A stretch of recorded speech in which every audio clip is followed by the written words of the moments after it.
Hi everyone, so I just played 100 hours of Spiritborn in the Vessel of Hatred early access for the press release.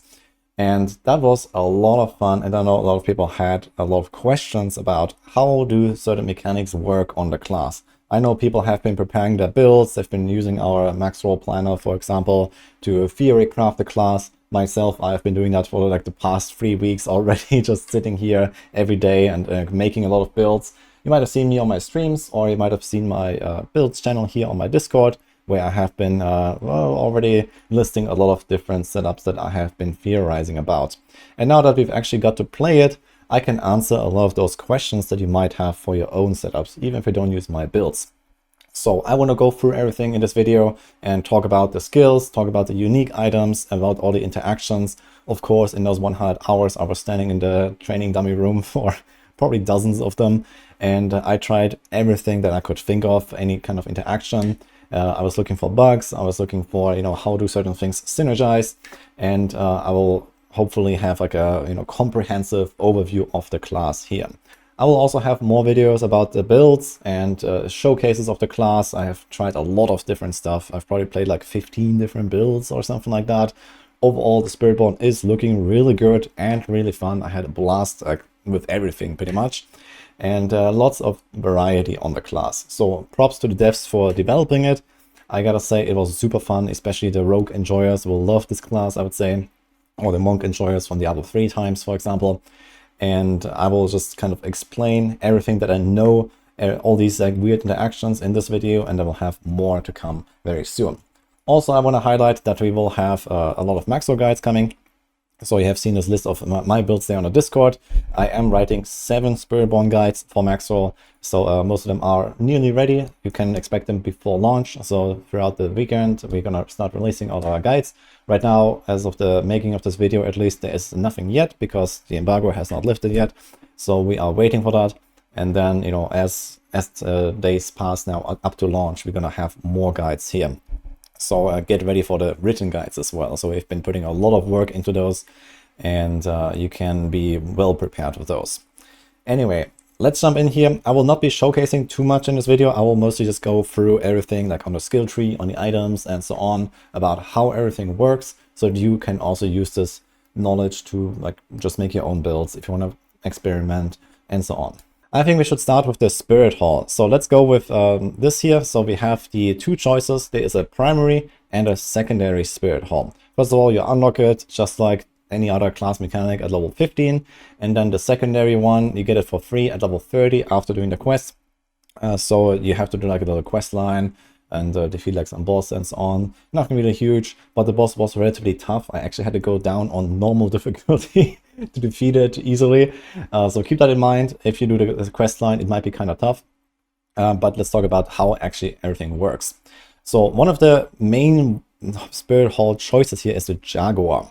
Jaguar was really powerful up until this nerf here. So if you have seen it before, it used to work a little bit differently. It was like every 4th hit and it did like 100% of the damage. Now it's every 15th hit, dealing 15% of the damage you have dealt to the enemies in the last 0.5 seconds. So what you need to know about this is that this omega scales with attack speed. So when you have a build that is like a multi-hitting ability, like for example Thrash. Thrash has this thing here where you hit like 1, 2, and then the 3rd attack does 5 slashes. And then you can also have this upgrade here where you always do the 3rd hit. So every attack is 5 slashes. This is one of those multi-hit abilities, for example, or Quill Volley as well. It has these 5 feathers. You can even make it 8 with the Quill Volley here. And then it also has an aspect, the rebounding aspect, that makes the quills come back. So you can actually get 16 hits per attack on an enemy with the Jaguar, basically proccing the Jaguar every single hit. And this means that when you proc this very fast, it will start ramping up. So this Jaguar proc counts as one of those 15 hits, and it scales off itself. So if you attack very fast and you produce something like 100 hits or more per second, you can get, 3-4 procs in this window of 0.5 seconds, and they all scale off each other. So if you have like a nuke window, like let's say on a staggered boss, you can like ramp the damage really hard. but it only really works well with some of those multi-hit abilities. So Thrash can do that, for example, with Stepan Zontek. Is one of these unique weapons here that allows you to always get your third attack, and then every third cast strikes 3 times. The cool thing about this is actually with Thrash, you always get the third hit because of this upgrade that it has. So you can actually get 15 hits per attack on Thrash. You can get 16 per Quill Volley. And there's also other things to improve your number of hits as well. For example, the chance to hit twice, the chance to cast twice, and these kind of things. So you can get a lot of hits. And then there's also Ravager that works with this as well. So Ravager is intended for this purpose as well. Basically, whenever you have Ravager active and then you hit an enemy, the first hit of an ability will produce an extra hit. But not only that, on elites you can get 5 extra hits per attack. So this Quill Volley, 16 becomes 21. So you get even more hits. So you see where this is going, and this is why I mentioned you can get like 100 hits per second or more on some builds if you really stack attack speed, and it really improves the value of attack speed. So the Jaguar Hall is very strong for these kind of builds, but it can be used on other builds as well, because Jaguar is generally like a really powerful Spirit Hall choice, because there are some passives down here. We have Potent, for example, so this is like 10% damage per point, but you need to hit the target 100 times in order to get the full effect. So this is especially good for boss killing. Even builds that don't really have huge Jaguar synergy or huge attack speed, most of the time will run Potent, just because it helps you out of the bosses, especially in the higher pits. So that's kind of nice. And then we also have Furnace. And with the ferocity scaling and the crit damage scaling, this can be a really powerful passive as well. A lot of builds will end up with 13 ferocity stacks.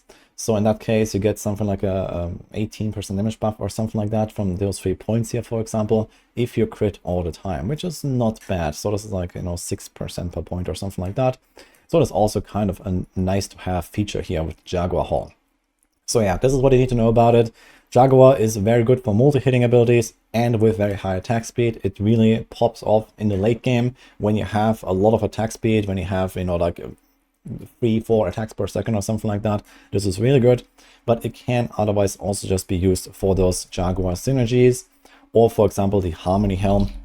So we have that here. This is like, the one helm that a lot of people are talking about as well. It gives you this synergy with multiple spirit tags. You can get 3 spirit tags on your skill, and this allows you to profit from even more passives on the tree, from more glyphs on the paragons and so on. And then Jaguar can also be a pretty good choice if you're not already playing a Jaguar skill like Rake or Thrash or something like that. Another thing I should talk about here is that you might be wondering here is the Spirit Hall potency. So there is, for example, the Loyalty Helm. This is the other unique helm for the Spiritborn. That says like this here, where while your Spirit Hall choice is matched, the bonuses are 100% more potent. I tried this. This is a multiplier to the base value, but it stacks additively with other sources of potency. So for example, there's a temper that we have here. So like this here, there's like one for each of the Spirit Halls. You see here primary Centipede, primary Eagle, and so on. And then there's also primary Jaguar. So you can actually ramp this up, but this does not multiply. This just adds together. So in that case, you see this here, for example, if you put this to like, let's say 100.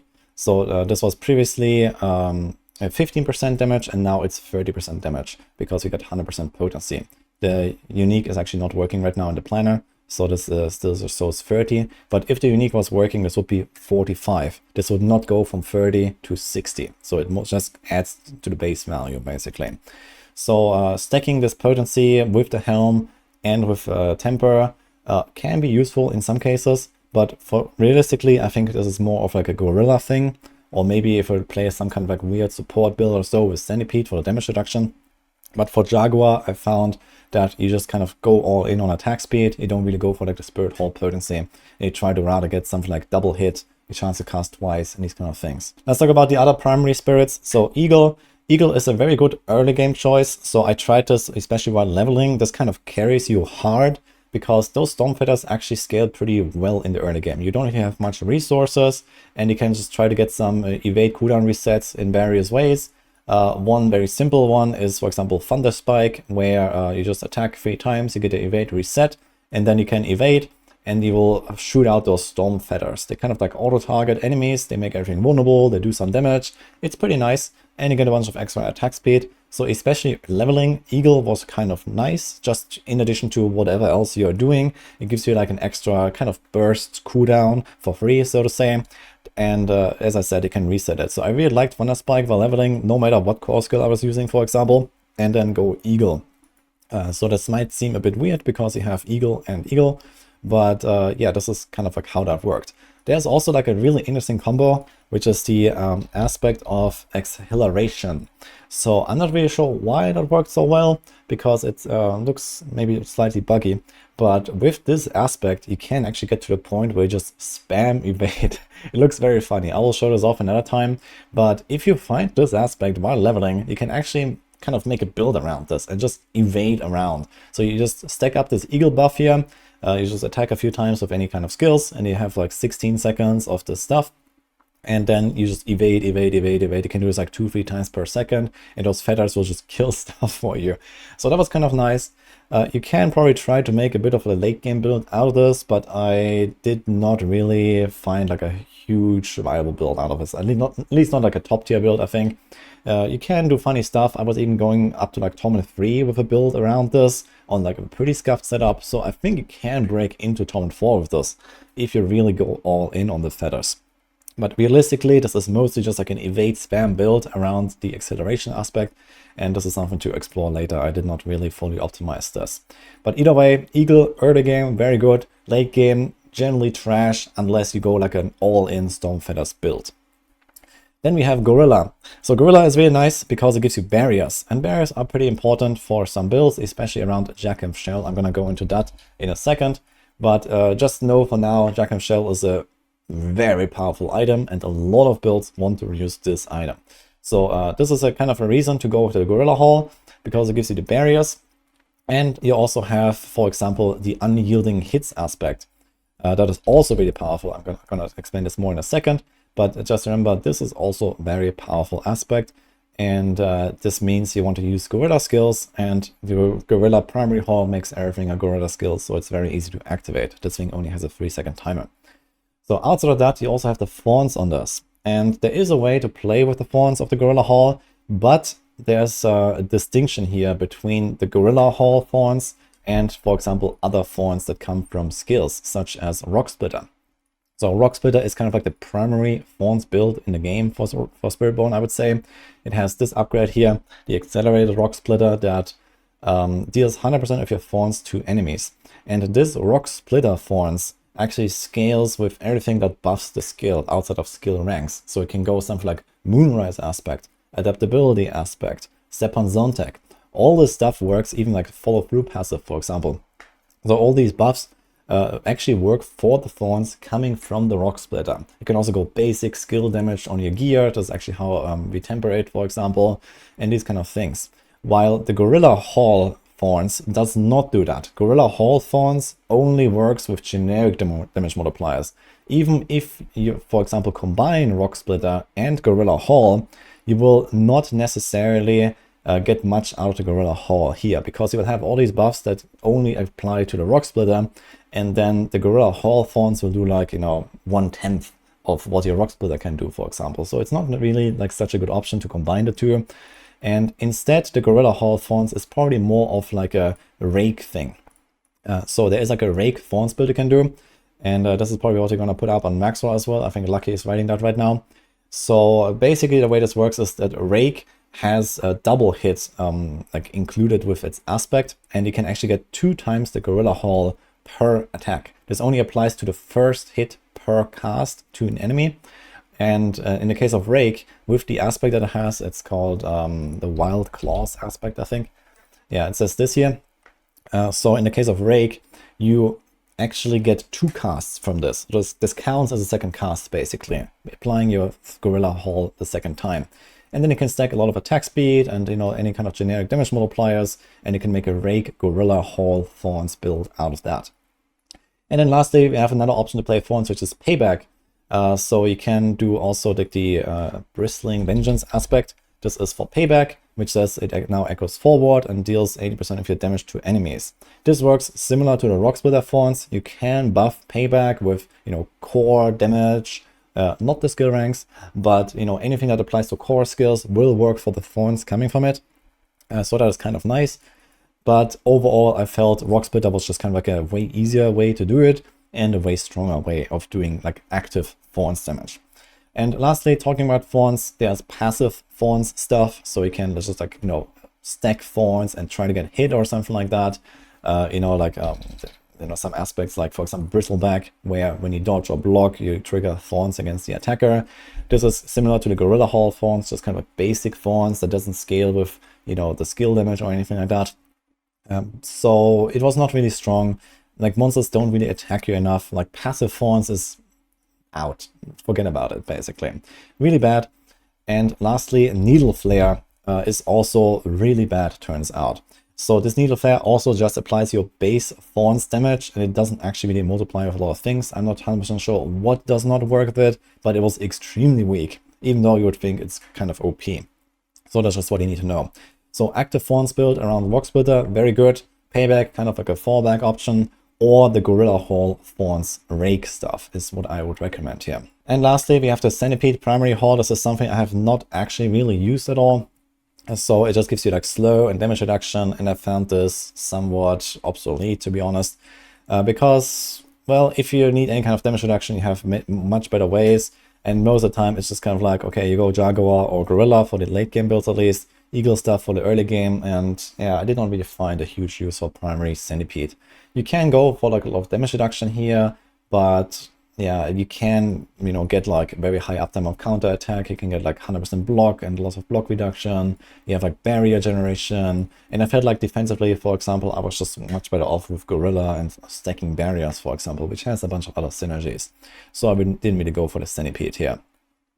Now let's talk about the secondary choices. Jaguar. Very nice, maximum ferocity. There's a bunch of ferocity stacking effects. For example, the Mystic Circles, Plains Power aspect, and you have like stuff like the Furnace passive here that I mentioned. So secondary Jaguar is kind of cool. It also allows you to, for example, reset your Rushing Claw all the time with this upgrade, which is kind of cool. So I like doing that here and there, but late game I felt this was not really so needed. Unless I really needed that Jaguar tag. For example, I would do some builds like Go Jag, and then have Harmony Helm on like a, let's say, a Centipede skill build. So if you go for like, let's say, I don't know, Stinger. So this would be like a way to play this, for example. So we have 3 different tags. We have the Centipede from the skill, and then we have Gorilla from the primary, and then we have Jaguar with Harmony for the third one, for example. So this would be an option to do this, to get the extra tag with Harmony. Otherwise, yeah, it's just kind of like a nice little bonus, but nothing really crazy most of the time. Then you have the secondary Eagle, which is just plain useless in my book. So I have not used this a single time, I believe. It's just extra crit on a condition that lasts for 2 seconds, which is just kind of awful, I feel. So unless you use Harmony and you really want the Eagle tag, forget about it, I think. Then we have Gorilla secondary. I really like that one. So this is +2 maximum resolve. There are some synergies for maximum resolve stacking, and you get perma unstoppable, which is kind of cool. So one thing to go for here is, for example, the Colossal Glyph. So basically a lot of builds went for the Colossal Glyph. It gives you extra damage per stack of resolve. You can also temper maximum resolve stacks, and they are pretty powerful. So we have this here. So you can get 1 to 2. I think, and then you can masterwork this up, and for some reason the masterworking is actually really potent. Like, it gives you a lot of extra ranks. I did not actually manage to masterwork this like fully to like rank 12 and stuff like that, but it seems to scale better than the usual affixes, and you can get a lot of ranks. I'm not 100% sure if this is accurate here, but either way you get a lot of extra resolve. This one here, sorry, and yeah, you can get a lot of extra stacks, and this scales with a glyph, and also allows you to just get hit more often. So if you don't know what resolve does, it's like a buff that is on your character that reduces incoming damage by 20%, but you lose 1 stack every time you get a hit. So the more stacks you have, the more often you can get hit, and the less you have to actually worry about generating those resolve stacks. But effectively, in the late game, every single build will have resolve in their setup, because it's kind of easy to maintain in the late game because of, you know, extra cooldown reduction you can get, or there's various ways of getting resolve. And for example, the Colossal Glyph that just gives you like, you know, easy 20, 30, 50% even damage from the secondary effect per resolve stack, basically. So it stacks up, it's very powerful. And especially if you have also the gorilla tag on your, like you don't necessarily need to have the gorilla tag to use this glyph. You can just use the resolve stacks, and you can profit from the close damage, since every build on this class is basically a melee build anyway. So it's kind of like a nice glyph to use, even if you don't care about the primary effect, and it's just a bit of additive damage you might lose there. So you can actually throw this into almost any setup, as long as you have a bunch of resolve stacks. So that's kind of nice, and the perma-installable also allows you, for example, easy Tibbot's Will access. So we will actually have some builds that use this, because you get the damage reduction while unstoppable, you have the damage while unstoppable, so it's kind of cool, especially builds that don't go for like armor stacking with unyielding hits, for example. So yeah, I like that gorilla secondary. And lastly, the centipede secondary. So this one gives you a lot of healing for enemies you have poisoned recently, and it might look kind of weak, but it is actually fairly powerful, I gotta say. So especially early game, a lot of your like survival depends on healing and not so much on damage reduction. In the late game, we try to stack up a lot of like damage reduction effects. You try to get a lot of, you know, for example, counter attack uptime to get 100% dodge and these kind of things. But in the early game, it's just kind of like you hit and you get hit, and you try to out heal it, and that's it. And this is where the centipede secondary comes in. It's very nice for leveling, and it's also extremely good for some setups where you just have like an extra tag that you can like throw in your setup. For example, let's say you play like a harmony build, and you have a jaguar skill, let's say a thrash build, right? You have the jaguar tag, you have the gorilla tag, and then you have the centipede tag with the harmony helm, for example. So there's an option. You can go for these passives then on these kind of things. You get the extra crowd control duration, kind of cool. And it also helps you a lot with the Jackin's Shell. So let's talk about that item a little bit. So Jackin's Shell is a very powerful late game item. Effectively, what it says is that you have plus 75% cooldown reduction, because that's kind of what it does. It does come with a really steep downside of draining 10% of your life per second for each cooldown that is currently going, but it gives you lots of cooldown reduction for it, basically. And it works very favorably for the player, meaning that it doesn't kill you, and it also ticks multiple times per second. So it has like, not like, you know, every second you get minus 3 seconds, but it's like, I don't know, 4 times per second you get like, you know, minus 1 second or something like that. So it kind of ticks down your cooldowns very, very fast. And you need a lot of healing to make up for this. So if you have like 4 or 5 cooldowns running, it will drain you half your life per second, like half your maximum life actually. So you need a lot of healing, and this is where the centipede secondary can come in. Another way to play around that is also Scourge. You'll see Scourge in many builds. Scourge is just like an AoE fear that also allows you to stack up extra damage. So we have the enhanced Scourge here, get 50% extra damage against crowd control enemies. Very powerful since you fear them away anyway. So this is just really strong buff, and you can also get resources here, which is helpful in some builds, or you can get lifesteal here. So on some builds that get drained all the time by, for example, the Jackin's Shell, the Scourge is kind of like the saving grace here. And this has a 12-second space cooldown, meaning that with the Jackin's Shell giving you effectively 75% cooldown reduction, you can actually cast this every 3 seconds. So you basically have permanent Scourge, permanent lifesteal, you hit something, you have instant full life, but the shell will keep draining you after a fight is over. So this is something to be aware of with this item. And this is, for example, where the Centipede Spirit Hawk can help you.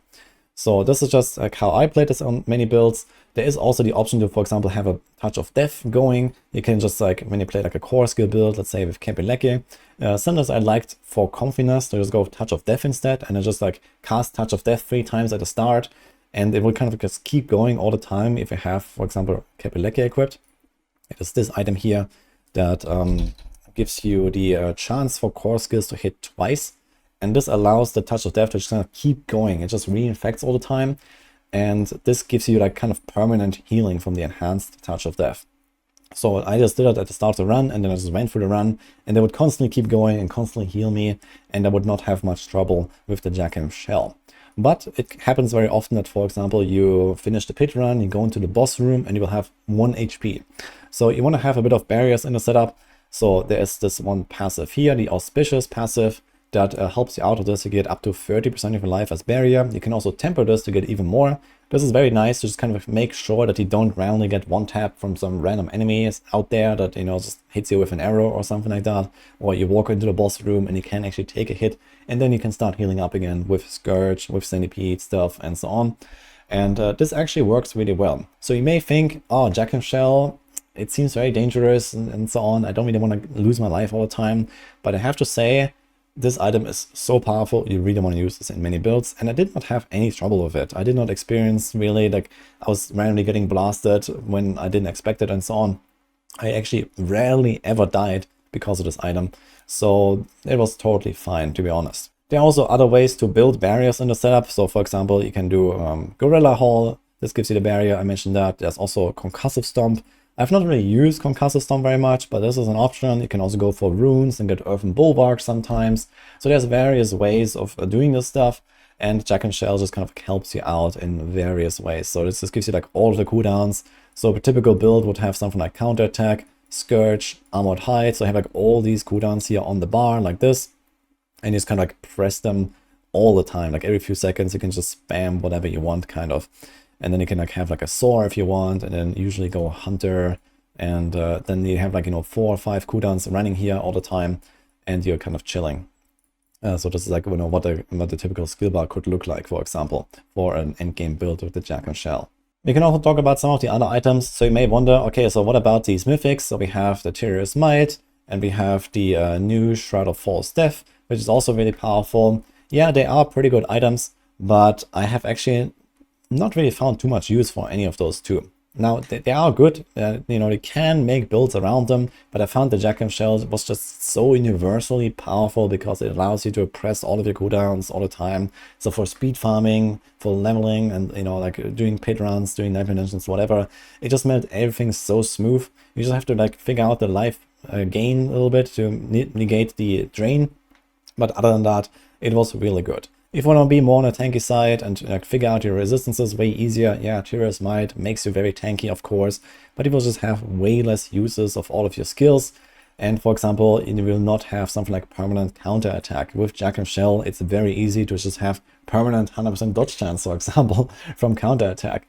So that is very balanced, of course. And then it gives you other benefits like permanent armored hide or nearly permanent armored hide. And then this extra block chance from Armored Hide can help you out with stuff like, for example, Redirected Force aspect, where you get extra crit damage depending on your block chance. So if you have Perma Armored Hide, then you get like a pretty juicy damage upgrade here for some builds.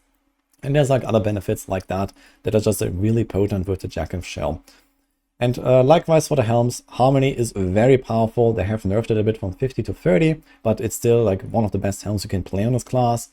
There are other options. So some builds want to go for the Harlequin Crest, which is overall nice, gives you lots of cooldown. This is kind of like an alternative, I would say, to Jack and Shell. It will not make everything permanent like the Jack and Shell does, but you know, if you have like a really good roll and you get like a GA cooldown, something like this, you can get 54% cooldown reduction, and this means you can actually spam your stuff quite a lot. Not as much as a Shell, but good enough in some cases. So Harlequin Crest is an option. It also has the upside of having lots of armor.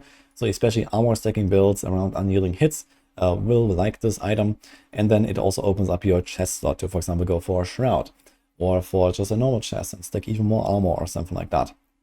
So this is another option here to squeeze out more damage at the cost of like, you know, fluidity of your build, because Jack and Shell is still better than this insane Harlequin roll, for example. And lastly, we have the Loyalty Helm. So I mentioned this briefly earlier. I did try it a little bit, and I actually field crafted around it a bit because I thought it would be a bit better than it actually was. It does give you a lot of cooldown reduction, so especially if you do something like a Jaguar combo, I think this is probably one of the best use cases for this helm.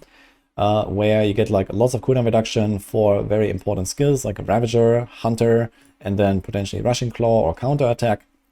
So you can get that, and then also the cost reduction, not really such a huge deal.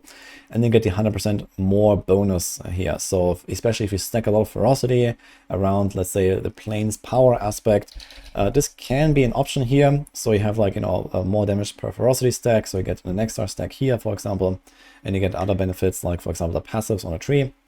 But overall, I found Loyalty Helm somewhat underwhelming. And I think its main use case might be like a Gorilla Hall Thorns build, where you go Gorilla, and then you have Loyalty, and then you have like kind of a lot of uses of Armored Hide at least, and maybe you're gonna throw in something like a Concussive Stomp or so, but mostly it just is there to buff your Gorilla main Hall Thorns if you play this Rake build that I mentioned, for example, earlier on. So this might be an option here, but overall I was not too impressed by the Loyalty's Mantle. Let's keep going with some of the unique items. We have the Touch of the Crazed God. So this is a very cool item, very interesting item. It has interesting passive ranks, very defensive here. You can get a lot of poison res, for example. In fact, you can very easily hit 85% poison res like this with the extra maximum res that you get here. And it converts damage that you take into poison. So as far as I know, this damage reduction does not double dip or anything like that. So you don't get like, you know, first 70 reduction from fire res, let's say, if you take a fire hit, and then another 85 reduction from the poison res. I think it just converts it and then it scales off the poison res. So a lot of people think that you can just kind of ignore the other resistances and just go for poison res. I don't think this will work because dots exist and this item only works with direct hits. And there's like dots of, I think, pretty much any type. I'm not sure if there's shadow dots and lightning dots in the game, so you may get away without those two resistance types, but there's absolutely like burn effects that fire damage all the time, and then there's like poison effects, of course, that will also, you know, not help you much. And yeah, the cold damage all the time from frozen elites, for example, is a thing. So overall, you will still have to stack the other resistances, but most of the incoming damage will be converted to poison, and then you can get 85% reduction instead of 70% reduction from like typical resistance cap. So basically you take half the damage. It is very nice. It does have, yeah, okay, like stats, and it makes you very, very tanky. For a Touch of Death build directly, this is a kind of nice item. So this may be included in the build if you want to be very tanky. I don't think this is like the item for like, you know, maximum DPS. So you have like the lucky hit chance to infect the enemies with Touch of Death and so on, and it has Touch of Death ranks. It's all kind of nice, but it's not as good as having like an extra aspect. You're kind of aspect starved on this class in general, and giving up your glove slot without really any offensive benefit is not necessarily the way, but it can be used in a Touch of Death build or in any other build if you want to give up a lot of damage to become very tanky. This item is effectively like a Tyrus Might on a glove slot, let's say. So very powerful defensive choice. And if you want to be more tanky and, you know, not necessarily push like the highest end content, it's very strong. But there is a bug, beware of this, especially on hardcore. You can die to this item in the training dummy room. So there are training dummies that attack you now, and they can kill you. This is like a bug, because of course you don't stop at one life, and this item just kills you. But other than that, it's very strong. Then we have Pants, the Protection of the Prime. It looks kind of impressive with like the extra damage after dodging an attack. It has life, damage reduction, defensive skills, yada yada. It's kind of okay, but honestly, I think the Pants slot is too important to give up, and I have not actually ever used this item. But it is an okay choice. I think this might be more of like an early game thing, especially once, you know, as long as you don't have like a lot of, you know, additive damage in your setup, you get this extra damage after dodging, for example. So it does have a bit of an offensive benefit here. But realistically, if I want offensive pants, I was always just going for Tybalt's Will, for example. Or maybe like just normal pants and then stack armor with unyielding hits or something like that. This thing doesn't have armor, for example. So I was not really using it. Also, no resistances. Resistances is really hard to solve on this class. You have to go like 3, 4, 5 items with resistances just to get your res. So it's kind of tough out there. Then we have the Scorn of the Earth. So a lot of people thought that this would be a really OP item. It is not really OP, I gotta say. In fact, I played a Saw build and I tried stuff with this, and I gotta say, it's terrible. So this Saw damage is kind of not noticeable at all. The barrier is bugged. It actually scales off your base life, not of your maximum life, so you get like 0 barrier from this. And the Saw damage is also not really impressive. On top of this, it lost its cooldown reduction that it used to have in the previous data mine. So overall, these boots are pretty bad, I gotta say. It's very hard to reset your evade because it only has 0.5 seconds.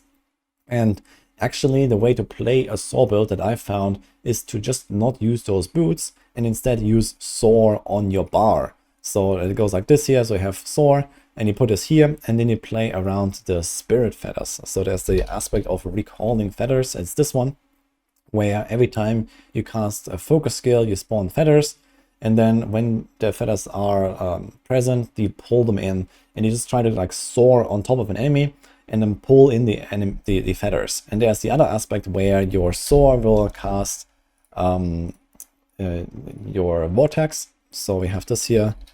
This is the aspect of turbulence. So you get 2 casts for the price of 1, and you just kind of like spam soar all the time. And then you spawn the feathers, and you pull in the enemies, and you pull in the feathers all at the same time. And this is actually the way to play soar, I think. So the soar damage itself, even with the buff you get from the boots, forget about it. It does nothing.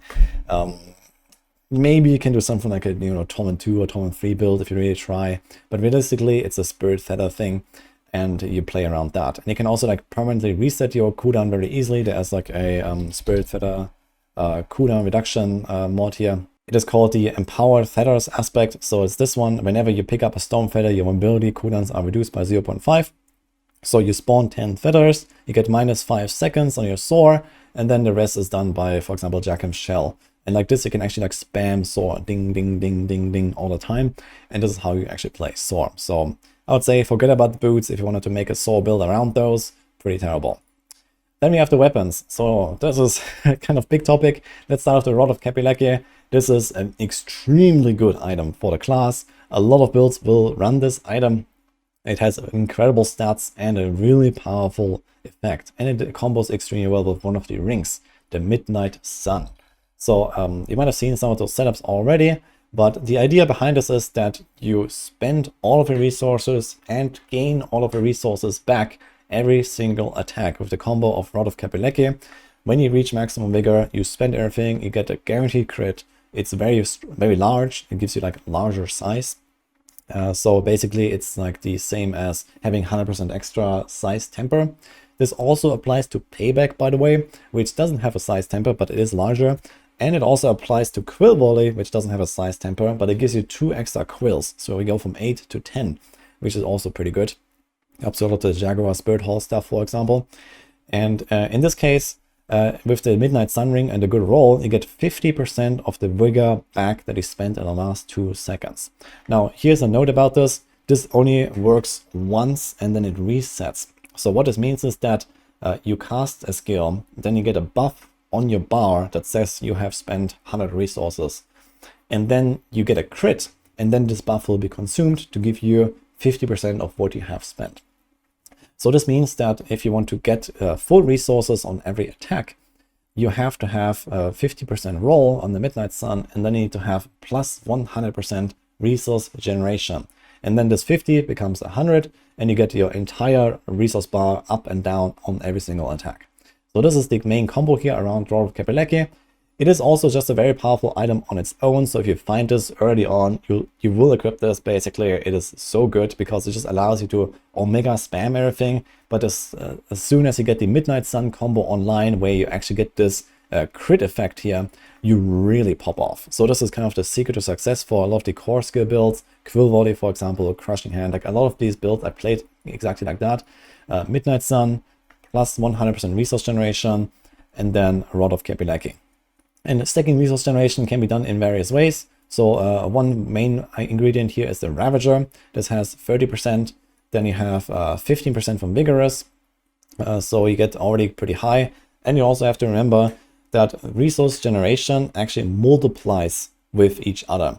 So every individual source of resource generation is a multiplier to this. And the total product of that needs to be 2, basically. So in our case, the way you would have to calculate this is that you have 30% bonus from Ravager, so this is 1.3, and then you have 15% from Vigorous here, so this means that we multiply times 1.15, and then you can get, for example, let's say 12% from your stats, so like strength, like int here gives you resource generation, so with more int you're gonna get like, let's say 12%, so it'll be times 1.12.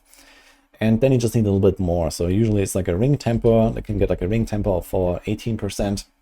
and then you're almost there already. So you can try to masterwork that ring temper. You can get a second ring temper or like an emerald temper, for example, for resource generation. There's also some stuff on the Paragons that we have on one of these boards. I'm not sure which one. I think it's this one here. So they added some resource generation here. So in that case, you would also add, for example, 8%. So that's like times 1 over 8 and so on. You can get to the point where you don't even need Ravager for this whole combo, and then you could not run Ravager, or you switch the other upgrade here, so you get the extra hits for the Jaguar Hall, for example. But yeah, this is how you want to do this. And for example, if your Midnight Sun ring is not perfect, this is a 50% roll that I just did a calculation with. If you have, like, let's say a 45%, you also have to go a little bit higher. But a lot of builds will revolve around this Midnight Sun Kapilecki combo. This means you don't have to stack any crit chance, and you actually want to stack up more maximum resources, and then you can get to the point where you have like 200, even 300 maximum resource, and then you get like a 900% extra damage bonus, and you crit every time. You don't need crit chance on your gear. It's kind of wild. So Rod of Kapilecki, very good item. I did notice that the chance for core skills to hit twice is a little buggy though, so it does not function at all currently with Quill Volley, which funny enough is like the strongest or second strongest build on the class, even with this bug. So Quill Volley does not benefit from this, unfortunately. I also noticed for Rake, for example, you do 2 hits, but only one of them will be replicated. Kind of same with the Crushing Hand. You do 2 hits, only one of them will be replicated. Stinger, it works just fine.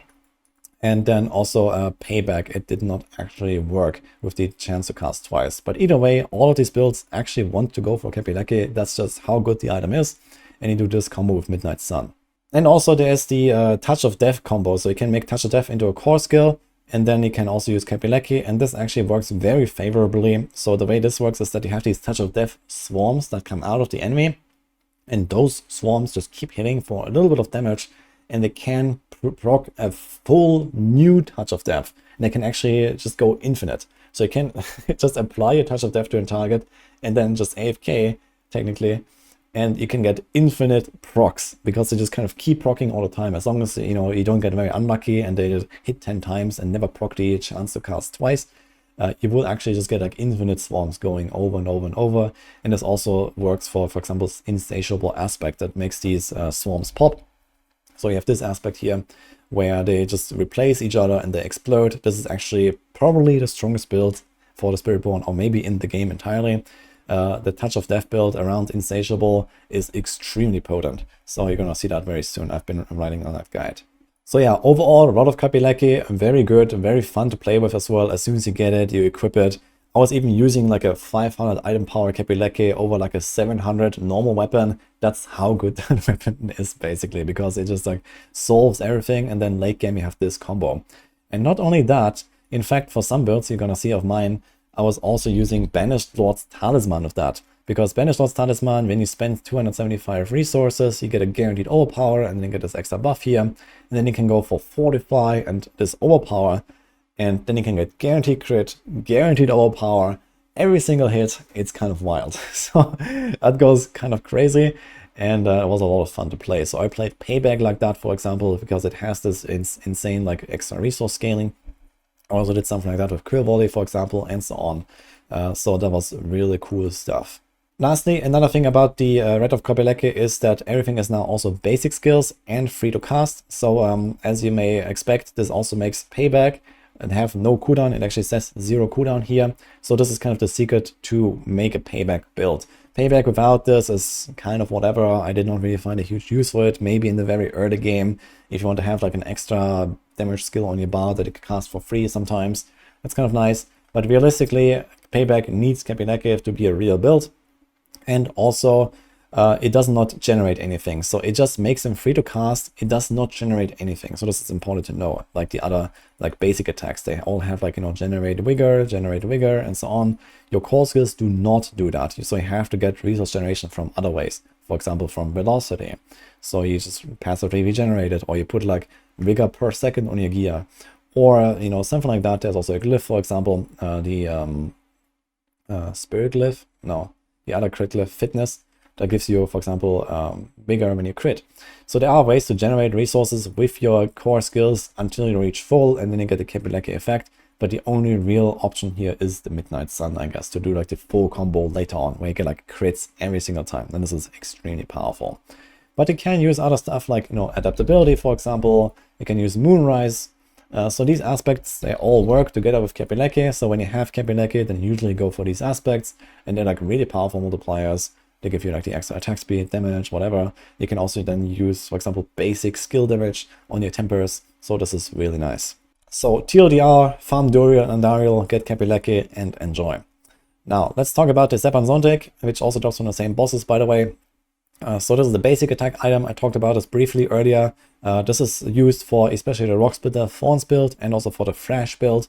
Now technically it can also make some builds around Thunder Spike or Withering Fist.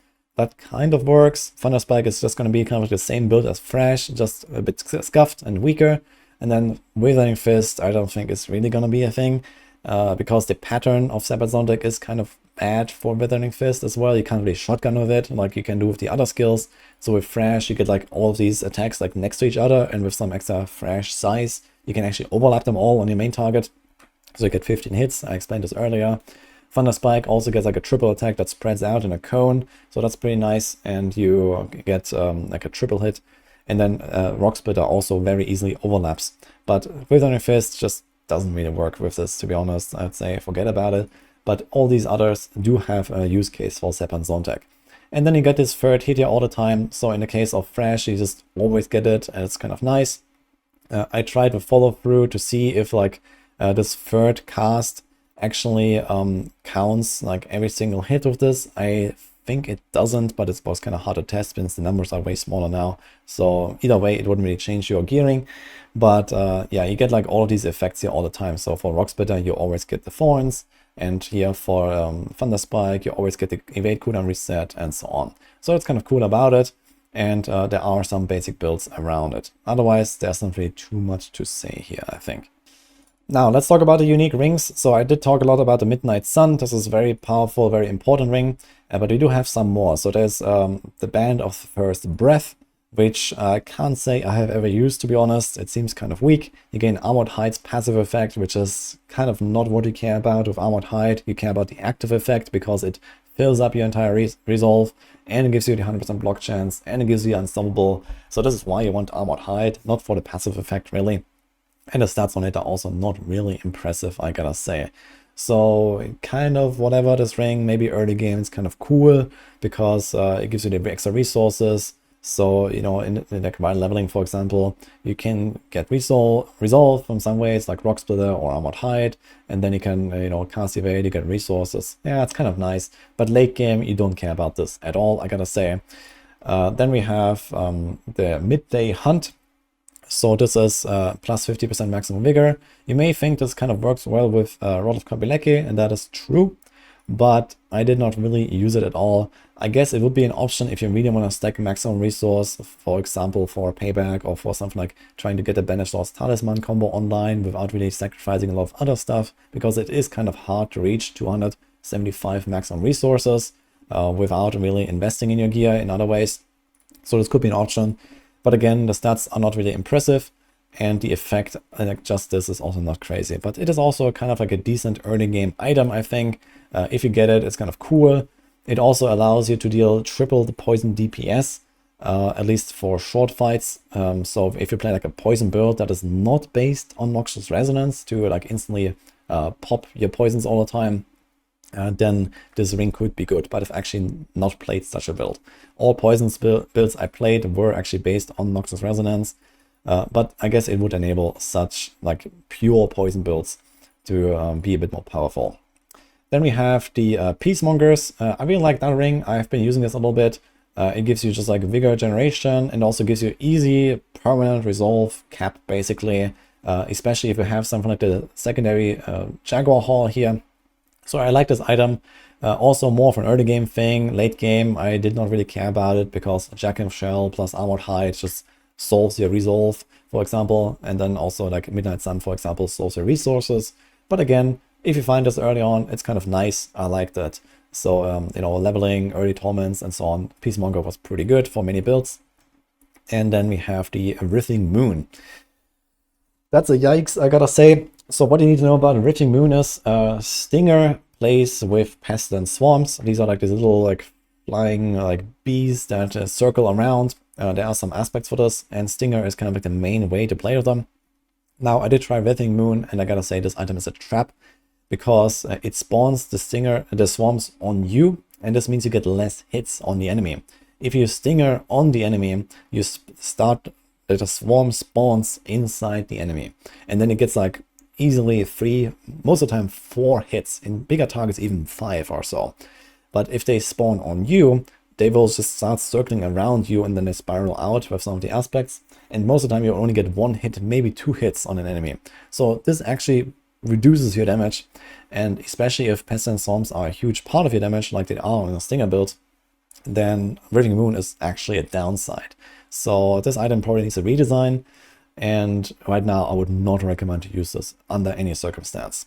Even though it sounds really fun to kind of like become this walking shredder where you have like swarms around you all the time, but it ain't it. So that's what I can say here. And lastly, we have the Wound Drinker. So this is a Thorns thing that gives you the Toxic Skin passive effect and then a bunch of stuff there. It is kind of okay for Thorns builds. I think you can throw this in there. Toxic Skin is a requirement for any Thorns build because it has this effect here where you deal 100% extra Thorns damage to poisoned enemies. It doesn't have to be poisoned from Toxic Skin. It can be poisoned in any other way.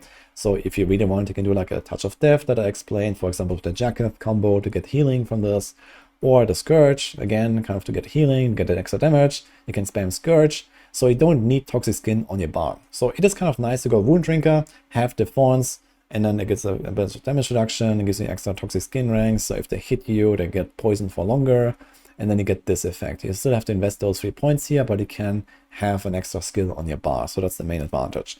It's an okay item. Not sure if you really want to go for it, but it's a very comfy item, let's say, for Thorns builds. Now let's talk about the skill tree a little bit. I've been talking a lot about some stuff here already with you know, how stuff works, but there is some more things you should know here. So number 1 is probably Rod of Capileki again. There is stuff like Balanced Exertion. This is a new passive they've added here. This is exactly the copy of Imperfectly Balanced on the Necro, for example, or from the Druids. They have a passive like that. Cost more vigor, deal more damage. If you have Rod of Capileki, you always consume all of your vigor, so you just get the upside of the extra damage for free. Kind of similar if you play, for example, a Touch of Death or a Payback build of Capileki. You have the new passive Vehemence that gives you extra damage but has a longer cooldown. Doesn't matter with Capileki, so you just get extra damage. Really nice. So that's really good. Then there's this passive here, Dominant. I want to mention that. I really like putting 1 point in my builds with Dominant if you have any kind of Gorilla skill, like for example from the Gorilla Primary Hall, or use Rock Splitter or whatever. Having 1 point in there is really nice because you have this 5% chance to execute non-bosses. So this is like a one-time chance the first time you use a Gorilla skill against an enemy. And there are really tanky elites. In the pit they've added these so-called super elites, and they are really beefy. And you kind of have to clear almost everything in almost every single pit in order to spawn the boss. So sometimes you just walk up to this guy and boom, he's gone. So this is kind of the main reason to use this. Very nice. It also sometimes works with, for example, Hellborn and Helltide or something like that. So they just like vanish. And that's kind of cool. So I really like that. Then we have Perseverance. It's kind of important to know that this is multiplicative with each stack of Resolve. So even if you stack like 40 stacks of Resolve and like, you know, multiple ranks of Perseverance, you would think, oh, I'm easily going to get 100% damage reduction. No, that's not how it works. So for example, if you have 3 points in there, then you get like 1.5 per stack. And this is like a 0.8985 multiplier basically per stack. So it's like, you know, this calculation basically. So you get 1.5 damage reduction multiplicatively per stack. And let's say you have like 10 stacks or something, then you don't go to like like a lot of damage reduction. When you have many stacks of Resolve, it just kind of like multiplies like this all the time. So it's just make sure that the value of this remains similar per Resolve stack and per rank in Perseverance, and it doesn't just approach 100% damage reduction. Then we have Mirage, pretty interesting passive because it gives you dodge chance during evade. It gives you 20% per rank, so with a few ranks and a bit of dodge, you can actually get 100% dodge chance during evade, which is kind of nice. So you can kind of just like evade through effects. You can time this and boss attacks and these kind of things. It works really well. I've tried this a little bit. So if you don't have permanent counterattack uptime, for example, or if you do like some weird, like, evade build around the eagle thing that I mentioned earlier, that's kind of nice. It just gives you lots of defense. Otherwise, I found the extra crit chance effect of it not really too impressive, because if you have at least CCs in your build, even with like counterattack active, it was not really that consistent. So I wouldn't really like invest into Mirage here. Then we have Swift. This is something that I thought would be really good, but I did not actually really go for it in any build. In fact, when I was video crafting Spiritborn ahead of early access, I put Rushing Claw into many builds. But it turns out in the late game, I was just not doing that. You don't really need it, because a lot of skills have built-in mobility. Basically, all of your basic attacks, besides Thunder Spike, already move you towards the target. They all have this little dash, which is actually something like half a screen or so. It goes pretty far. So you just like click on an enemy, you dash in. You don't need Rushing Claw very much for that. And then a lot of builds, as I mentioned, for example, earlier, go for the Kapileki combo and the Measured Ravager for the extra 30% generation. And this also makes your core skills dash to your target. So basically, almost everything you do on this class will dash you to the target anyway. And I found Rushing Claw to just not really be that important in the late game, at least. For the early game, while leveling and so on, that was kind of nice. I would not have Armored Hide on the bar, for example, because it didn't really matter. But later on, Rushing Claw, when you have Permanent Ravager or so, just not needed at all. I just gonna remove that from basically every build. Another thing is also that you need to have a target for Rushing Claw. It's not like dash on the rogue, for example. It kind of works like dash, like in the animation. So you go, boom, really fast. But you have to have a target, and it also has a fixed distance. So you have to like target an enemy and then you go through them.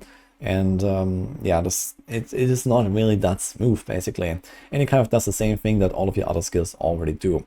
If you want to have mobility, I would rather recommend Soar, especially late game when you have like a Shaco for cooldown, or you have a Jackham Shell for cooldown. Then you can actually soar quite often. It's very helpful to go like over like, over cliffs and stuff like that in outdoor content, or like over walls in like the Undercity and these kind of things.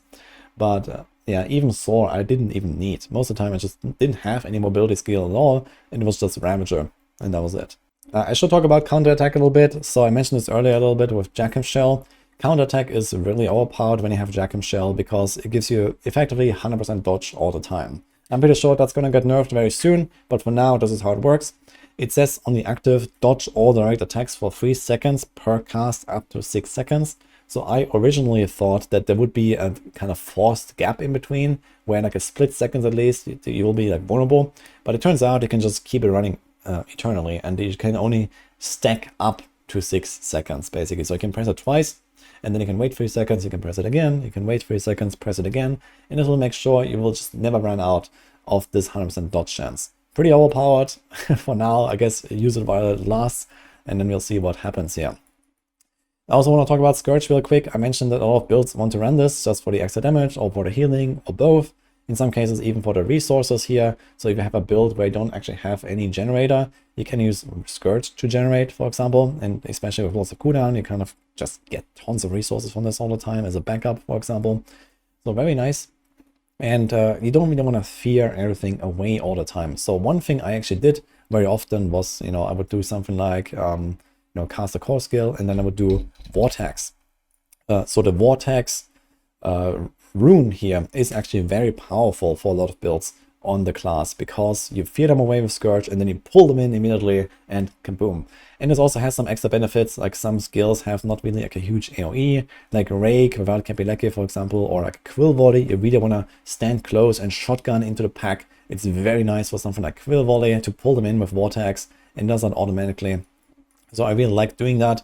And I didn't really like using Vortex on my own. So you can reset it and you can use it as well. But I found just using the Vortex rune for like speed farming setups and so on, that was very comfy.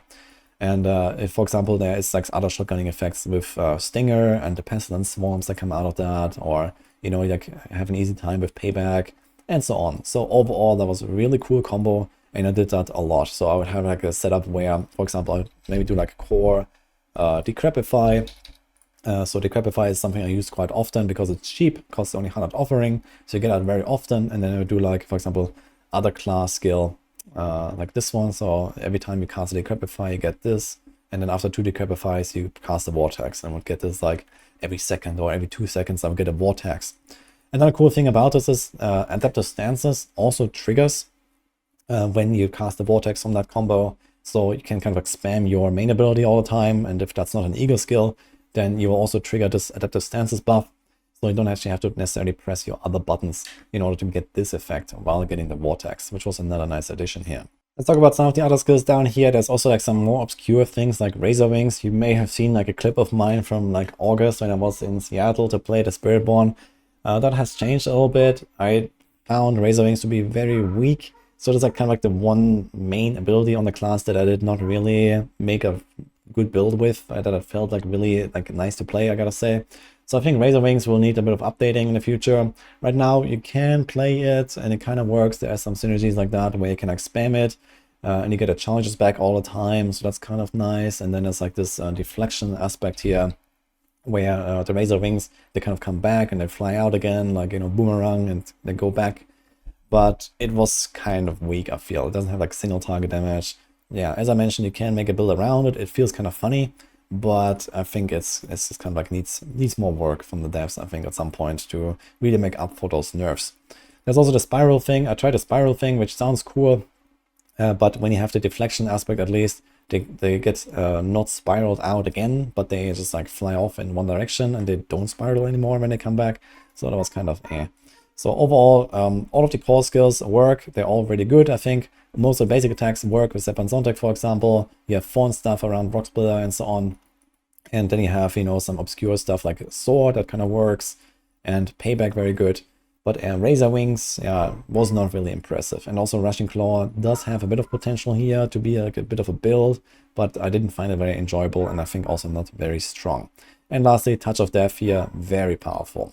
So probably most of these skills will actually have their own build. There's also other stuff you can do, potentially like a Frostburn build, Andariel build, and these kind of things. I did play Andariel Spiritborn very successfully. So that is a thing, for example, around Noxious Resonance. But yeah, at least Razor Wings and Rushing Claw as a carry was not very good right now. And let's talk about the ultimates a little bit. So basically what you need to know about this is Seeker, pretty good in the early game because it gives you vulnerable. So I actually have this a lot in my leveling builds. You go with Seeker, and then you have this effect here, Exalted Seeker, that makes enemies vulnerable all the time. This triggers multiple times per second, and this is kind of important because of the Vital Strikes passive here. So this is something that I put into a lot of my leveling builds, where you go for Soar, that has kind of like a similar effect. So we have that here. You go Soar, that makes everything vulnerable around you, also multiple times per second. And then you have the Seeker. So you pop down the Seeker on an elite. First of all, it does a bunch of damage on its own, which is kind of cool. And then you can just make them vulnerable, and then you use Vital Strikes. Vital Strikes is just really nice in the early game when you have no resources. It gives you lots of resources, gives you lots of healing. So this kind of just carries you with those two sources of vulnerable. And then if you get lucky, you can get an Accursed Touch. So this is this aspect here that applies the vulnerable effect permanently with the Vampiric Curse. However, you cannot permanently trigger Vital Strikes on this every single time with the extra heal and the Vigor gain, but it will keep vulnerable on the target for the 20% vulnerable buff and for the 45% Vital Strikes buff. So you get a lot of damage from Accursed Touch and a little bit more procs, but effectively in the early game you're kind of resource starved. You try to get as much resources back as possible from this passive. Late game this is not used because Accursed Touch is not a good enough aspect for many builds. And most builds go with something like Adaptive Stances. Unless you're playing a poison-based build, then you most of the time go Noxious Resonance. And I did try Prodigy's Tempo. That was not really too impressive, I gotta say. I have not really found like a real use case for this. I tried some stuff where, for example, I would replace Jackim Shell and not have really much cooldown on my build, and then go Prodigy's Tempo, high attack speed. It is working, but it was not really like as good as just going Shell, for example. So that was kind of my impression here. And Adaptive Stances, it kind of just like becomes better as you level, as you get more main stat. In the early game, this is not really good because you don't have enough dex. But once you have, let's say, 1000 dex or something like that, then it actually starts becoming a really powerful buff. Plus, you get the spirit buffs as well. So especially for Gorilla, this is nice at the 30 damage reduction and these kind of things. If you play like a Rock Splitter build or Payback build or so, and you're going to be very tanky. Or Jaguar, for example, you have the extra 30% attack speed. So that was nice. And this is also capped 2 attack speed, which is also pretty good. Either way though, about the ultimates, so we have the Seeker in the early game. And then late game, every single build goes Hunter, basically. So there's no other ultimates really that you can really use here. I mean, you can try other stuff with Protector. What you need to know is the barrier is bugged. The barrier is only based on base life, not on max life. So this thing gave me like 60 barrier when I had like 6,000 life. It's terrible for that purpose.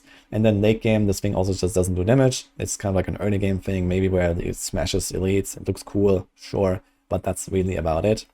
You don't really need the Unstoppable. Most of the time you have Unstoppable later from Armored Hide or from Gorilla secondary here.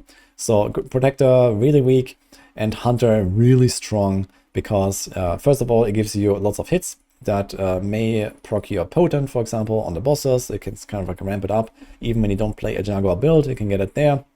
It also allows you to do 100% extra damage against injured targets. So this gives you like an average damage bonus of something like 15% or so. Just from that, for example, for boss fights, which is very nice. And it fills your ferocity and gives you +4 ferocity over your cap when you do this. So this is also kind of like the main reason to do this. So if you don't have any other source of ferocity, this is good enough most of the time if you have a short cooldown. So with Jackham Shell or Shaco or even Loyalty Helm, you can get a cooldown kind of low. There's also Tempers on the ring for Hunter cooldown.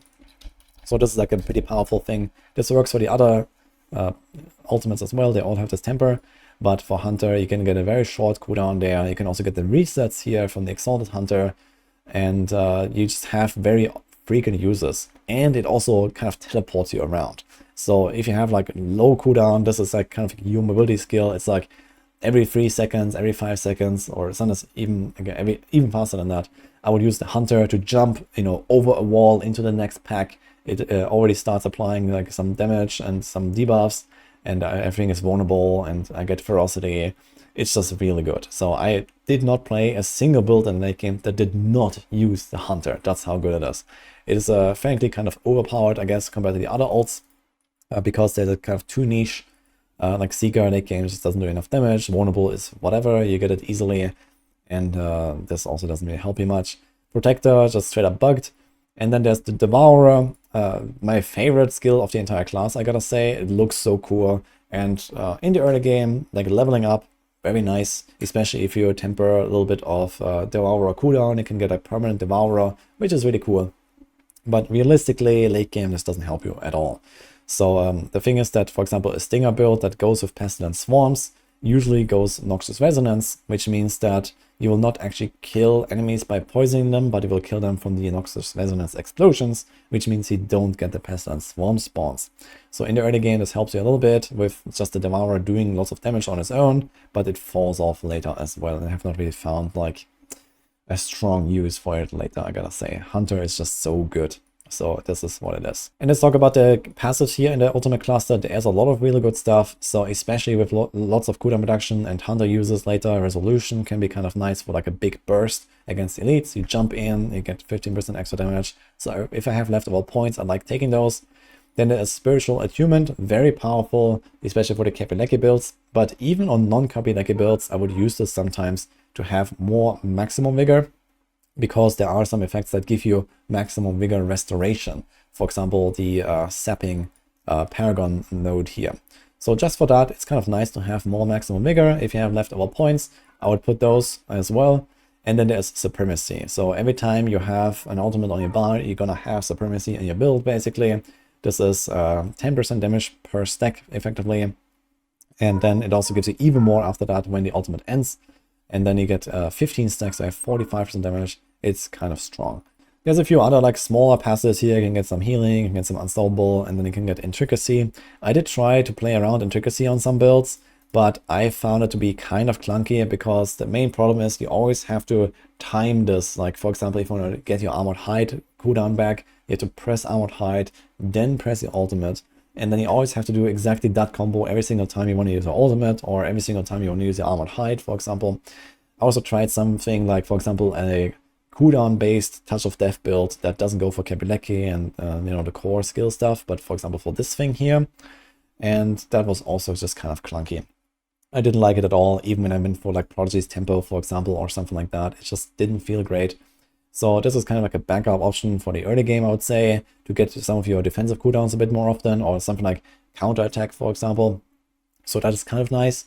You can maybe combine this like counterattack charges, reset it, and these kind of things. But I didn't like playing with it, let's say. It was kind of clunky, and I liked just going for Jack and Shell, which was comfy. It gives you all the cooldowns, you save the points, and that was nice. And lastly, let's talk about Noxious Resonance. I did talk about the other key passes a little bit, but I think I should go more in detail here about this. So I found that poison builds really want to go for Noxious Resonance. The way this worked in the past is that it did not remove the poison from the target. Now it does, and now it also scales with your crit damage. So what you want to do is you want to stack a little bit of crit chance and a lot of crit damage. So this is kind of how that works. You can also combine this even with Kepileki.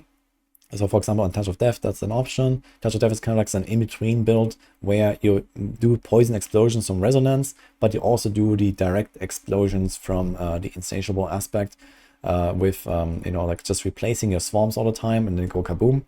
So that's kind of like an in-between there.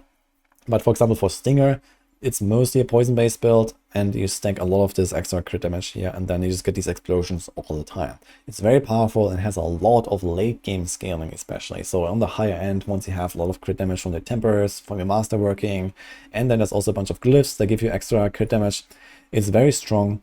And this key passive, actually kind of similar to the Rogue key passes, scales with your sheet crit damage, like the total value that shows here. So this actually kind of like, you know, double dips on some effects like the glyphs, for example, and you get to like, you know, 500% bonus, 1000% bonus or something like that. Like you apply a poison and then it goes kaboom, but it doesn't have any other extra double dipping, like it doesn't multiply with all of your multipliers again or something like that, but it is very powerful on its own, especially in the late game. So Noxious Resonance is like a huge enabler for the poison builds, for Touch of Death, and for Stinger. So yeah, all of these key passes, they kind of like have a bit of like different scaling. So Vital Strike's very good early game, or if you find like say Kepileki, Prodigy's Tempo is kind of like the replacement for that in the early game. And then later on, most builds go Adaptive Stances because you just get like a, you know, something like a 40% damage multi or so. And then like whatever else the Spirit gives you. Or like the poison builds go Noxious Resonance. So this is kind of like a bit of like, yeah, 2 early game things, 2 late game things. So that's kind of how that works here. Let's talk about the Paragons a little bit. So we have a lot of different boards, and I think one thing that a lot of people might be really interested about is Bitter Medicine. So we have this incredible value here, and I see that the planner still shows some really weird value. This is actually much, much, much less than what it says here. And it's frankly completely pointless. Bitter Medicine is just not a thing. I gotta say, I have tried this, and it does no damage whatsoever. Like, number one, I think it's like, I don't know, 60% weapon damage or something like that. It's kind of low. And on top of this, it does not work with overhealing. So you have to lose life and you have to heal life. So I tried this with Jack and Shell a little bit, but very quickly I realized this doesn't do anything. So forget about Bitter Medicine. This is out. This has to be redesigned at some point. Another thing to know here importantly is some of these stacks. So Infighter, for example, I tried this. So Infighter has individual timers per stack, which means you have to dodge or block 9 times in 5 seconds to keep this up permanently, to get like kind of like the average benefit that you get from the other legendary Paragon nodes, which means Infighter is kind of terrible, to be fair. It's kind of just like the 4th best option that you have as a backup on some builds, and you kind of go for it. The reality is, in many fights on many builds, you don't get hit 9 times, even with counterattack active or with armored hide active for 100% block or 100% dodge. I would have trouble stacking this. And on a boss fight, you certainly don't stack this stuff. So very bad, I gotta say. Like the fact that this has individual timers just kind of kills it, but sometimes you just don't have another option. Then we have Drive. It has exactly the same problem. It has individual timers per stack. So you need 10 stacks. It lasts 10 seconds. So you need to get 1 stack per second to get this permanently up. Fun fact, if you have 200% movement speed, the cap, then you can get 7 stacks if you just run and do nothing else. So that's how bad this is.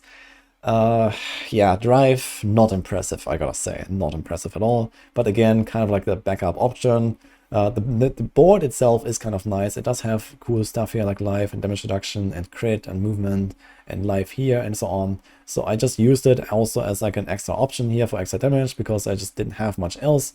But overall, yeah, it felt bad. And then we have convergence. So what you need about convergence is that this works with physical and elemental bonuses. So this again takes your stat sheet, and you need like fire damage, poison damage, physical damage, or something like that.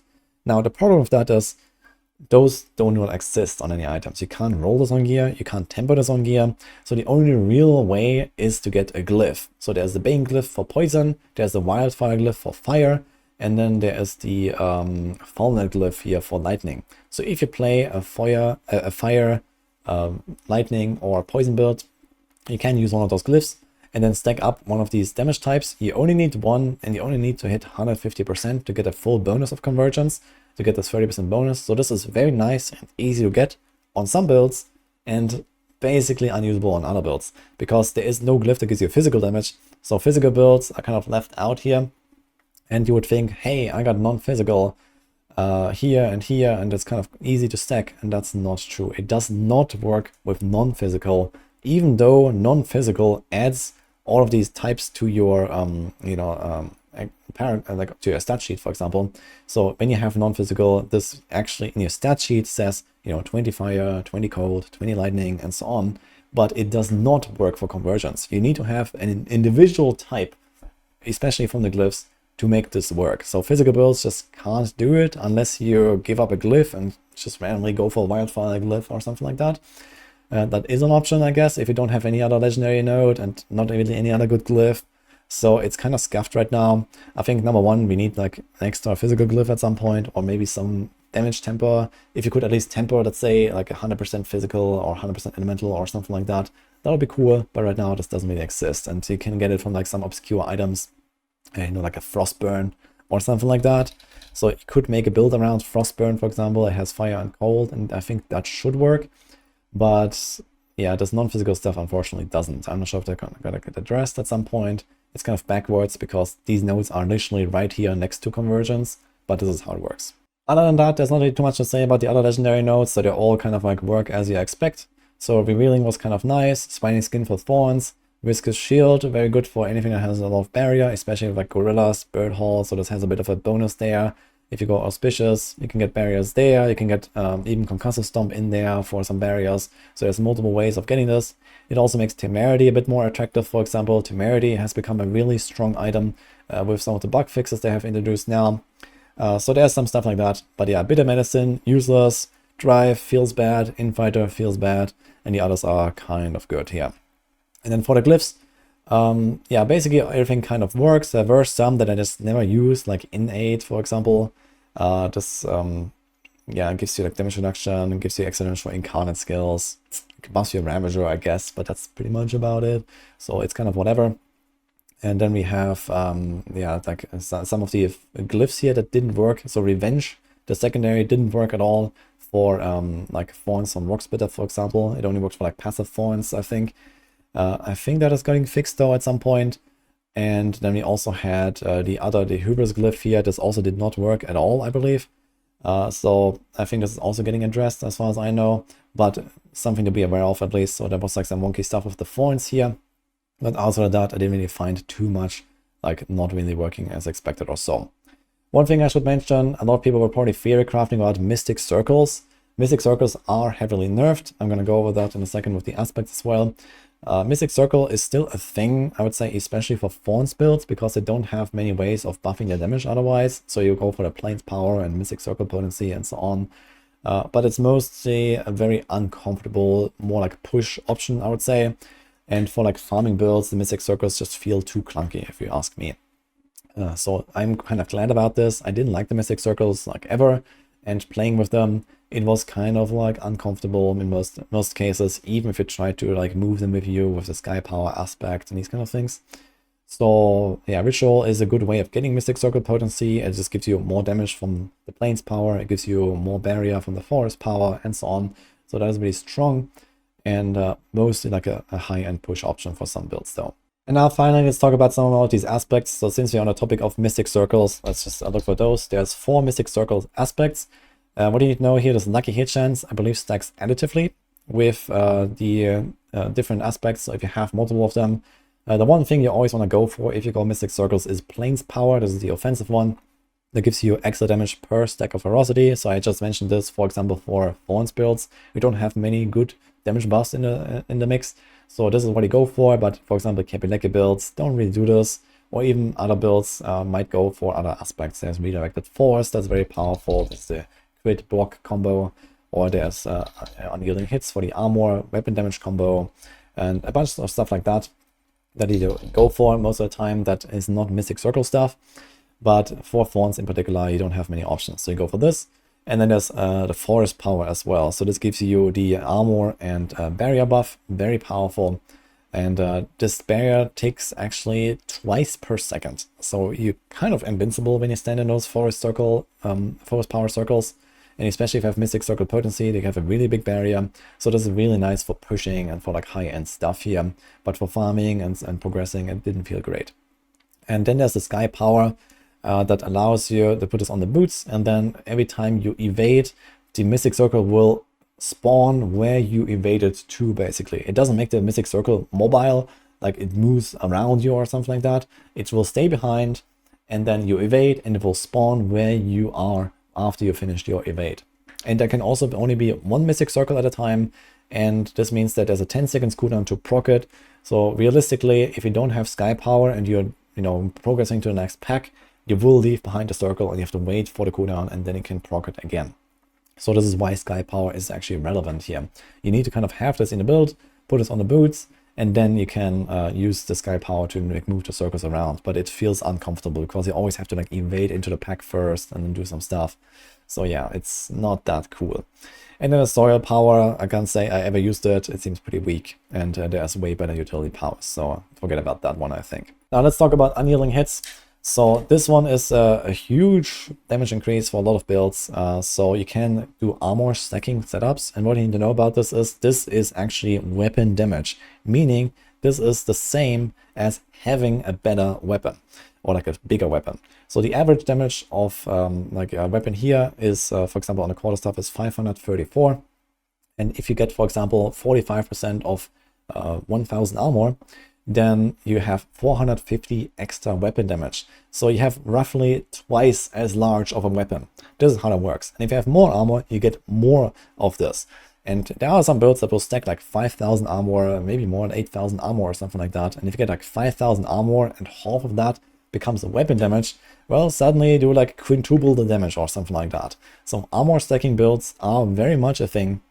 This is a very strong damage multiplier because this is at the base. This is like where the calculation starts for your damage. So it's very good, and especially like late game when you have like tempers, masterworking, maybe a Shaco in the mix, then you can get thousands of armor, and unyielding hits becomes very powerful. So some late game builds, especially push builds, will go for this. Even when you go for like Rod of Kapileki, for example, you have very powerful aspects available like Moonrise, Adaptability, and so on. But even then, in some cases, you might want to go for unyielding hits and then have something like, for example, an armor roll on your neck. You can get something like this here. And if you masterwork this up and you get a GA and then you do this here, like that's a lot of armor. So this is very powerful. And what you also need to know about this is that the Torment penalty does apply to the unyielding hits. So if you go to Torment 4, you'll get minus 1000 flat armor, and this will actually reduce your damage. So it takes your sheet armor value that you have after the penalty if you are in Torment 4. So for example, here we have 900 armor, and then if you go to Torment 4, we have 0 armor. This will actually do 0 extra damage. So you have to overcome the penalty and then stack more armor, and then this becomes really good, basically. There's other ways to get armor, so you can just like roll flat armor on like a bunch of items. So usually your pants will have that, and the boots will have that, and then maybe you have a Shaco. So this is like a really good source of armor as well. Most of the time you have a unique chest, so you can't really do that. But you could even try to like throw it on your gloves, for example, depending on what you got there. If you need like a unique, or if you like need like some specific stats. And then like especially the neck here, total armor. Even if you don't go for unyielding hits, I found myself always running with like an armor neck, because on this class you have like so many like unique slots. It's kind of hard to really stack armor and resistances. You need a lot of these, and this just kind of like solves that problem most of the time. Even something like this here, 70% armor just kind of just helps you so much to get your armor figured out. even if you don't have this aspect here. So I do recommend, like for most builds, just go with an armor roll here, because it just, you know, kind of solves that. And then for the armor stacking builds, you really want to invest into this. And then you may want to go for the armor tempo as well. But keep in mind, for example, you will not be able to go for maximum resolve stacks tempers, and you lose, you know, the potential defensive upside there. And you also lose, you know, the offensive upside from Colossal Glyph. Some other aspects that we have here, the Bristling Vengeance. I talked about this earlier with the Thorns. I didn't really find myself needing this aspect. So, for example, when you play Rod of Kopileki, you get like a bigger payback whenever your Kopileki triggers. And in that case, this echoing forward doesn't really do anything because you already have a pretty large explosion. And I think they cannot overlap. So I didn't really find like any like shotgunning or something like that. So unless you want to play a Thorns payback build, I would just not use this. Combined Strikes, as far as I know, this works even when you have Kopileki and then you use different core skills, but it's been nerfed. It's not really that strong. It's kind of like a backup option that I did not really ever use. Then we have some other aspects here. Falling Feathers, I talked about this for like a Saw build. It's very nice. We have Infestation. This is for Stinger, for the Pestilence Swarm stuff. This is kind of like the enabler for Poison Stinger build, basically, together with the Pestilence.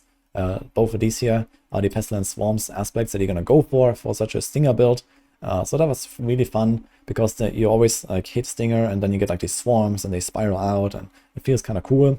Downside is, unfortunately, the Pestilence aspect does not work with chance to hit twice, so you don't get a second swarm out of it, but it is what it is.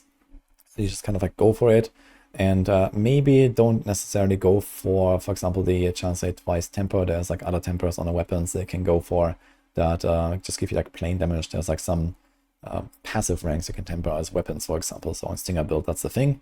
Then we have the Redirected Force aspect. This is especially good for Noxious Resonance builds because it actually raises your sheet crit damage. So you kind of want to put this on and then want to try to have 100% block chance.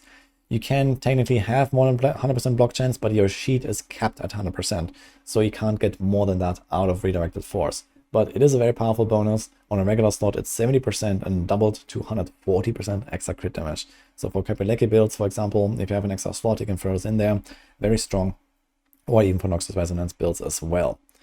There's a bunch of like resolve aspects here as well, so you can go over these real quick. I really like using them in the early game because Armored Hide has a long cooldown and doesn't really give you much resolve. So when you're like fresh breaking into Torment 1 or Torment 2 or something like that, once you are in the end game, you want to have resolve as a defensive mechanic most of the time. And there are various ways of doing so. One thing that I found is really good is the tenacity aspect. So you gain resolve for each vigor over 100.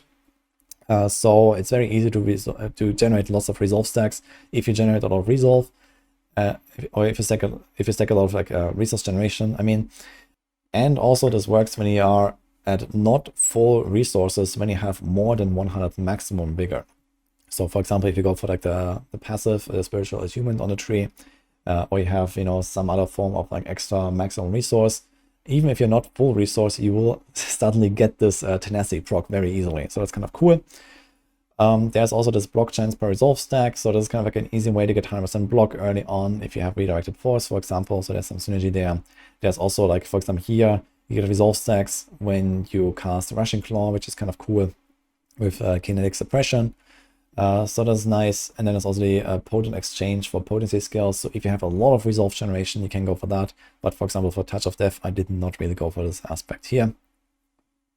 And there's also the aspect of endurance here, where your resolve is not lost when for each stack of ferocity. So that actually makes resolve just like last a lot longer. It's kind of good. Then we also have the Insatiable aspect. I mentioned Touch of Death earlier. That's going to be a very powerful build, and it's largely based on this aspect here. Insatiable aspect. They pop for 450% of the damage it would have done. It seems to me that they carry over all of the multipliers that were applied to the original hit. So for example, Kopileki, the crit, whatever, also works for the pop. So this is kind of nice. And that's kind of like the main reason to play a Touch of Death build, it seems to me. So technically you can make like a pure poison plus Noxious Resonance build out of it, but you kind of combine this with the pops as well. And then there's also, for example, Touch of Death Swarm Duration Temper, so they can put on your utility slots. So you can put this on glove, bands, boots, amulet, yeah, maybe the helm and so on as well. And this actually increases the damage of those explosions. So that's kind of like the carry of this entire build in Touch of Death. A very powerful aspect here. Then we have Fell Soothsayer. I did try this briefly. It does look kind of cool, but also not really crazy. So it's like maybe an early game choice, just to give like a bit of extra AoE and stuff like that. Rebounding aspect is kind of like a must-have for Quill Volley. It's like the core skill aspect for that build. There's some other like smaller stuff like Reapers. I didn't really use that. It's nice to have extra crit chance. It's kind of like an optional choice or like something in the early game maybe if you find it. There's Tormentors, which is kind of like this passive Thorns problem I talked about with like the other aspects. Passive Thorns is not a thing, and this is kind of just like, yeah, you poison them up and then the enemies move around. It's really weak. Like, forget about this. And in the end, I think this is also something for like early game maybe. It's just like walk around and held tight on like hard difficulty and stuff dies behind you. That's kind of cool with Toxic Skin or so, but that's also about it. Ruthless aspect gives you extra crit, good for the early game as well, nothing for later. Same with the Starving Ravager, I would say. So there's like a bunch of these aspects that have cool effects, but they kind of just like lose value in the late game, so you don't really go for them. Because most builds are really aspect starved. You have, like, you know, like a unique weapon, you have a unique ring or something like that, or maybe even more, and then you have like 2 or 3 offensive aspects. And this means that most of the time this will be something between like unyielding hits, redirected force, with Kept Predicate, you can also do Moonrise or Adaptability, and something like Plains Power. And then maybe like your core skill aspect, like if you go for like, you know, Quill Volley, you have Rebounding, you have like, you know, Wild Claws for Rake, and so on. And this is really like, you have to choose like 2 or 3 of them most of the time, and that's almost about it. There's also the Bruisers aspect that should be worth mentioning. So it gives you a lot of Thorns, and this is something that if you have it early on with a decent roll, could be kind of nice just to kind of like have Thorns while you walk around in like, you know, the campaign or something like that. Realistically, a Thorns build will go for Razorblade though, I think, but it would enable you to play like a low life Jack of Shell Thorns build. It kind of gives you like a roughly similar Thorns value, plus minus a little bit. So you can do that, but I think it's just like less comfortable, I guess, than just playing Razorblade, and you have like a lot more defense and so on. So I didn't really find this too good. And the armor stacking, yeah, can be kind of strong with Jack and Shell, but you can also get a lot of armor just from like, you know, your neck, for example. And I think all of the increased armor values that you get from your tempers, from your neck, from the aspect, and from, let's say, disobedience, for example, they all stack additively with each other. So yeah, I don't think they multiply anything. And this means that for armor stacking, I would mostly rely on the gear and not so much on the Bruisers aspect. So this is like something to keep in mind here. Then we have the aspect of assistance. This is a kind of interesting one. This is something that is new for all classes, but I'm going to mention this here. It says, after casting ultimate skill, call your mercenary for reinforcement. And in the late game, with especially Jack and Shell and the Hunter, you have a lot of uses of your ultimate. So you can actually assign Rahia to this, and then he uses a Bastion skill. This is like this shielding bubble that he does. And this has 90% damage reduction in the last 5 seconds. And it's not too uncommon that you use your ultimate more than once every 5 seconds in a late game. So it's pretty good, actually, if you want to be more defensive. Especially in party play, you can like buff other people with the bubble as well. So it's kind of nice. I just want to mention that here. We have a bunch of other like aspects here, like the apprehension aspect. That's very powerful. Utility aspect that gives you on the next 60 on a normal slot 40% extra damage against feared enemies. Since a lot of builds run Scourge, this is very good. You don't actually need to slow enemies by 80%. You just need to be feared and you do the extra damage. So it's kind of nice. There's also, for example, Binding Morass, which is like an alternative to this, where you don't fear enemies and they just apply a slow around you. And then they also deal the extra damage, but it's less. So it's kind of cool as well. Utility, like put it on the boots, put it on the pants or something like that. And then we have some more stuff down here with the duelist aspect. This is the one I was looking for. This is something I put into almost every single build. Duelist aspect is also an offensive aspect in disguise on the utility slot. So most of the time I would have this on my boots, on my pants. And the extra maximum ferocity stacks give you, first of all, 5% attack speed each. So in the case of boots, you would have 5 extra stacks, 25% attack speed, pretty good. And then this will give you extra bonuses from the passives on the tree. This will give you extra bonuses, especially with Plains Power, if you go for the Mystic Circles, for example. So this is like a must-have in that case. But Duelist is just kind of like a really nice aspect, because also the attack speed makes things more smooth. So really nice to have. There's also Menacing aspect, really good early game choice. Late game with more cooldown, not really required. But it does allow you to kind of just press Scourge and you have it like permanently, let's say.